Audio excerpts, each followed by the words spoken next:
श्री गणेशाय नमः। सभी भक्तों को मेरा राम राम। आइए सुनते हैं बासोड़े की कहानी। एक गांव में एक बुढ़िया माई रहती थी। वह बासोड़े के दिन शीतला माता की पूजा करती और बासी भोजन खाती थी। शेष गांव वाले शीतला माता की पूजा नहीं करते थे। अचानक एक दिन गांव में आग लग गई। बुढ़िया माई के घर को छोड़कर सबके घर जल गए। बुढ़िया माई के घर को छोड़कर सबके घर जल गए।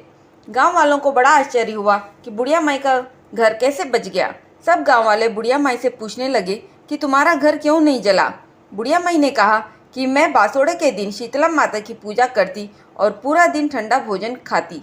तुम लोग ये काम नहीं करते थे, इसी कारण तुम्हारी झोपड़ियाँ जल गई और मेरी बच गई। तभी से पूरे गांव में बासोड़े के दिन शीतला माता की पूजा होने लगी और सब ठंडा भोजन करने लगे। हे शीतला माता, जैसे आपने उस बुढ़िया माई की रक्षा की वैसे सबकी करना। इस कथा को सुनने वाले सुनाने वाले सारे परिवार पर अपनी शीतल छाया बनाए रखना। विनायक जी की कहानी। एक मेंढक एक मेंढकी थी। दोनों सरोवर की पाल में रहते थे। मेंढकी सुबह होते ही रोज विनायक जी की कहानी कहती थी।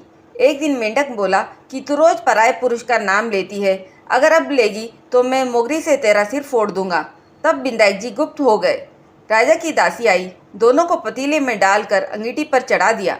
जब दोनों सीखने लगे तो मेंढक बोला, मेंढकी बहुत कष्ट हो रहा है, तू विनायक जी को याद कर, नहीं तो हम दोनों मर जाएंगे। तब मेंढकी ने 7 बार सटक बिंदायक कहा।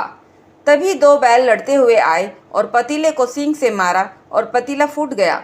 मेंढक और मेंढकी सरोवर की पाल में चले गए।